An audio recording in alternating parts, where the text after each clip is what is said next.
préparant, je me disais, c'est bizarre, c'est un évangile qu'on n'entend pas souvent dans les mariages et qui pourtant me paraîtrait assez idéal pour cette occasion. Je ne parle pas du fait que ça évoque qu'il faille porter notre croix, bien sûr, mais plutôt parce que derrière ces trois interprétations un peu dures à entendre de Jésus, qu'il va falloir donc accepter nos croix, qu'il faut l'aimer plus lui que tous ceux qui nous sont chers sur cette terre, ou encore accepter de renoncer à tout ce qu'on a acquis, eh bien je crois que c'est quelque chose de merveilleux qui nous est proposé. La question d'être disciple. Vous avez entendu, ça revient comme un refrain pendant tout l'évangile 3 fois. Si vous faites ceci, si vous êtes comme cela, vous ne pourrez pas être mes disciples. C'est ça dont il est question. Et bien sûr, je ne vous l'apprendrai pas, mais je me permets de le remettre à votre mémoire. Disciple, en grec, ça se dit matétei, et ça vient du verbe apprendre. Donc en fait, la question que nous pose Jésus aujourd'hui, c'est tout simplement, voulez-vous apprendre? Voulez-vous apprendre ce que je suis? Moi, Dieu est amour, et ce que j'ai à vous transmettre, le commandement de l'amour. Donc derrière un évangile qui, à première lecture, pourrait peut-être donner l'impression de faire fuir ceux qui ont envie de se convertir, je crois qu'au contraire, nous est proposé un texte parfait pour apprendre à aimer. Mais alors vous me direz, premier paradoxe Matthieu, ça sous-entendrait qu'on n'est pas capable de vraiment aimer?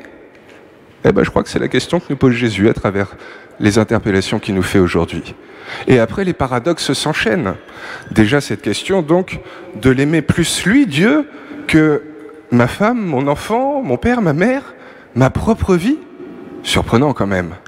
Et après, cette question de accepter de porter l'humiliation, l'injustice, la honte de la croix, avec toute la douleur qui va avec.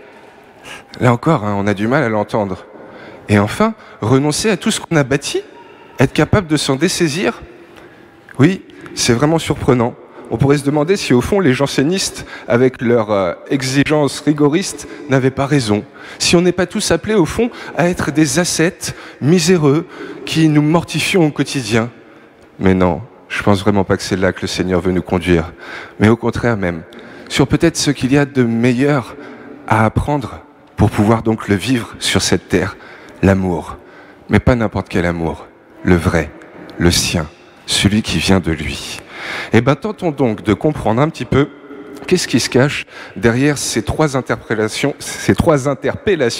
particulièrement surprenantes. La première qui nous fait donc, c'est « Qui veut venir à moi et ne me préfère pas, moi Jésus, à son père, sa mère, son enfant, sa femme, son frère, sa sœur, et même sa propre vie n'est pas digne d'être mon disciple ».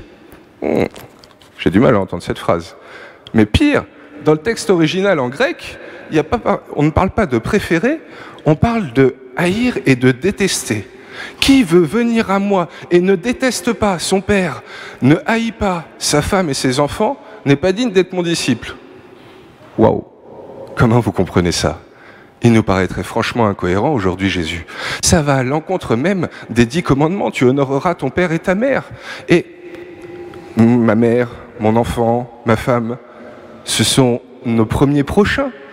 Est-ce qu'il ne se contredirait pas alors? Tout l'évangile, il nous dit tu aimeras ton prochain comme toi-même, et là aujourd'hui, il nous dit qu'il faut les détester. Comment on peut comprendre ça?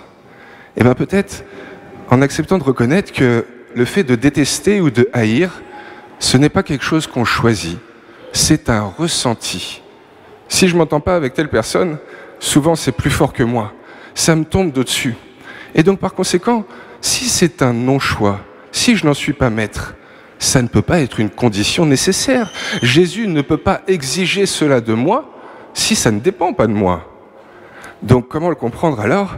Eh bien peut-être tout simplement qu'il nous dit, si on met la phrase en positif, si vous reconnaissez que vous avez du mal à aimer vos plus proches, votre père, votre femme, vos enfants, eh bien venez à ma suite, devenez mes disciples.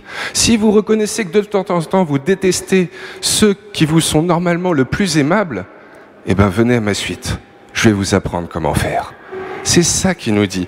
Et c'est pour ça que quand dans la nouvelle traduction on a « si vous ne me préférez pas, moi Jésus, à mon père, ma mère, etc. » il nous dit tout simplement que si on préfère les créatures à l'amour même, l'amour en acte, l'acte d'aimer, eh bien peut-être qu'on est seulement au premier degré de l'amour, qu'on n'aime pas vraiment, qu'on est seulement dans le ressenti.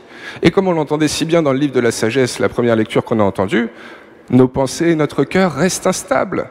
Un jour, il y aura un imprévu, une incompréhension, et ceux qu'on a peut-être le plus aimés vont devenir ceux qu'on va peut-être le plus détester. Donc c'est pour ça qu'il ne faut pas tant désirer, ressentir l'amour que désirer aimer en vrai. Ne pas nous laisser avoir par le sentiment d'un instant qui nous laisse jamais libres, mais rechercher l'amour en vérité. Poser ce choix d'aimer. Et c'est pas toujours facile. Et c'est pour ça qu'il veut nous l'enseigner. Il veut nous l'apprendre. C'est ça qu'il nous dit à travers cette première interpellation. Et il nous prévient juste après. Il nous dit, voilà, si vous êtes prêts à apprendre ce que c'est l'amour, le vrai, eh bien les amis, il faut vous attendre à ce que ça pique. Il y a la croix. Et il faut la porter, votre croix. Alors là, on se dit, bon, on a envie d'être des bons chrétiens, mais la croix, on l'associe un peu à toutes les misères du monde qui nous tombent dessus, à tous nos handicaps, nos accidents de la vie, nos maladies. Seulement, c'est pas ça, la croix. Qu'est-ce que c'est, la croix, pour le criminel qu'on cloue dessus ou pour Jésus?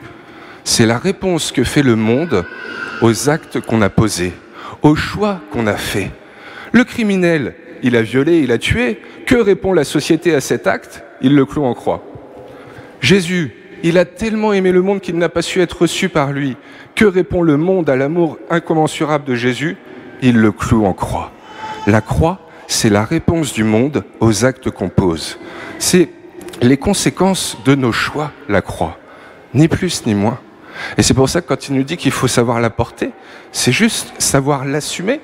Assumer, certes, ce qu'on a fait dans le passé, mais assumer ce que ça va être de vouloir marcher à sa suite pour vivre de l'amour vrai, qui parfois ne va pas être reconnu, voire même piétiné, rejeté.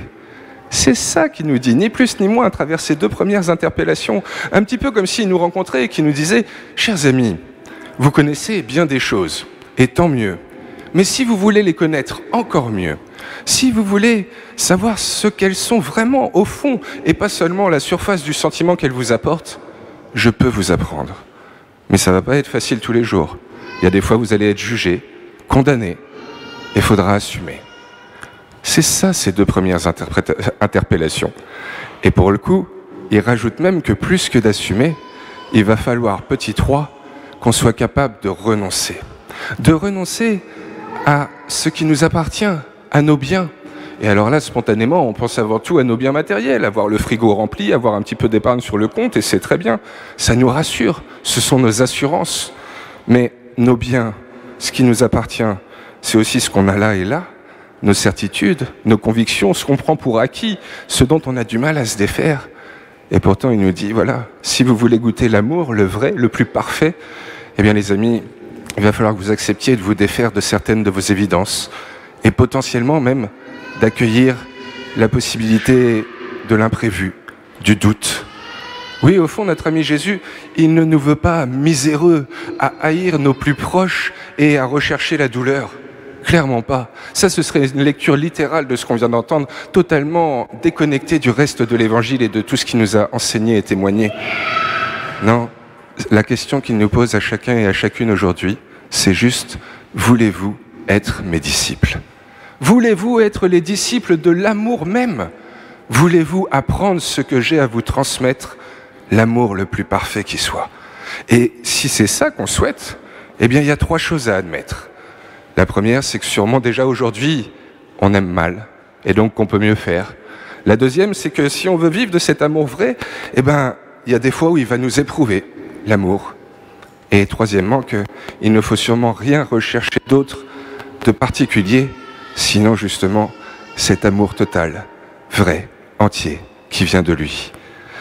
C'est Tolstoï qui disait que aimer, c'est renoncer à soi-même pour donner à l'autre d'être. Renoncer à soi pour donner à l'autre d'être pleinement ce qu'il est, la promesse de Dieu. Dit autrement, ça pourrait être chercher à rendre l'autre heureux sans rien attendre en retour. Eh bien, je crois que c'est ça, éminemment, ce à quoi on est appelé et ce que Jésus, aujourd'hui, se propose de nous enseigner. Oui, bien sûr, ça sous-entend une radicalité totale, mais pour, je crois, un bénéfice total.